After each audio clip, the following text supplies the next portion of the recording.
नमस्कार शेतकरी मित्रांनो, आज दिनांक 15 मार्च 2026. आपण आता जुन्नर तालुक्यामध्ये आहोत, पुण्यामध्ये. आपण इथे आता झेन आंबा आणि सदाबहार पेरूची लागवड आपली सुरुवात झालेली आहे. हे माझ्या पाठीमागे मुक्ताई मातेचं मंदिर आहे आणि इकडच्या पाठीमागे जर बघितलं तर हा इकडे शिवनेरी गड आहे.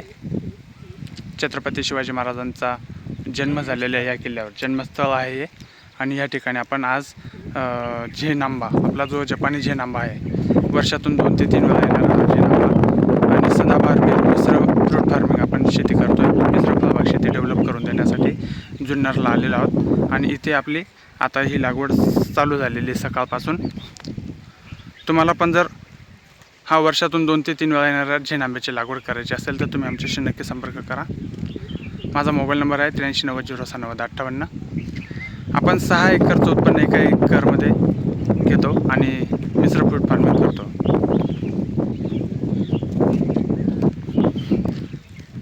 व्हिडिओ शेवटपर्यंत पूर्ण बघा.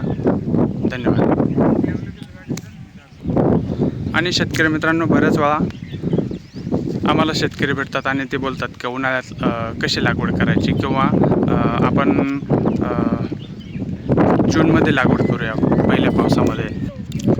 तर आपल्याला ह्या सर्व शेतकऱ्यांना हेच सांगायचं आहे की तुमच्याजवळ जर 12ही महिने पाणी जर असेल तर तुम्ही कधीही लागवड करू शकतात. आणि दुसरं, आपला सदाबहार पेरू आहे आणि झेन आंबा जो आहे तो खास वैशिष्ट्य हेच आहे की तो वर्षातून 2 ते 3 वेळा येतो, त्यामुळे तुम्ही कधीही लागवड करू शकतात. आणि दुसरं, उन्हाळ्यामध्ये पण आपण झाडं लागवड करू शकतो.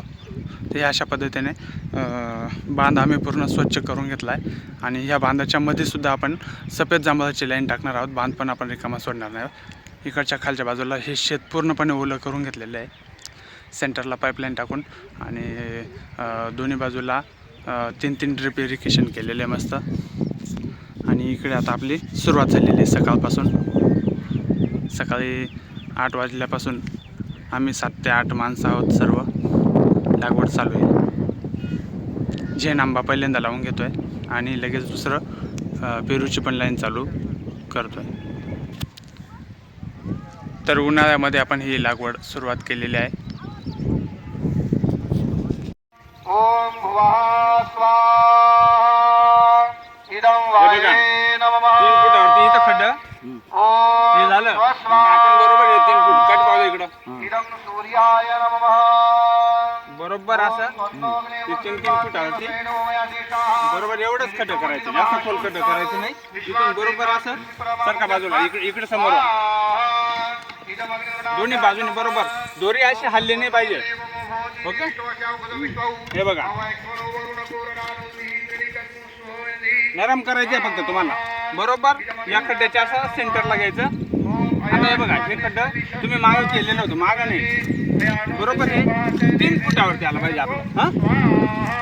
हे बघा, आता हे पुढचं खड्डं तुमचं थोडं मागं आलंय, तर असं खड्डं बरोबर लाईनवर घ्यायचं. ही काठी तुमच्याजवळ ठेवायची याचं पुढे मस्तपैकी. आणि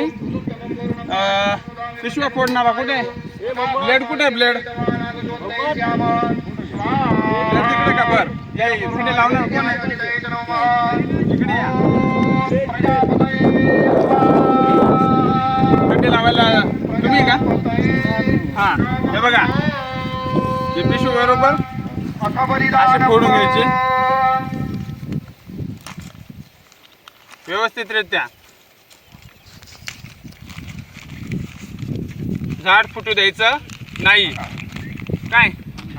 आणि लाईनशीर बघून घ्यायचं तिकडचं झाड बरोबर असं इथं याच्यावरती ठेवायचं. आणि असं पहिले हाताने दाबायचं आणि नंतर पूर्ण पायाने बरोबर लाईनशीर आले पाहिजे आपले झाड. ओके, हां, दोरी हालून नाही द्यायची.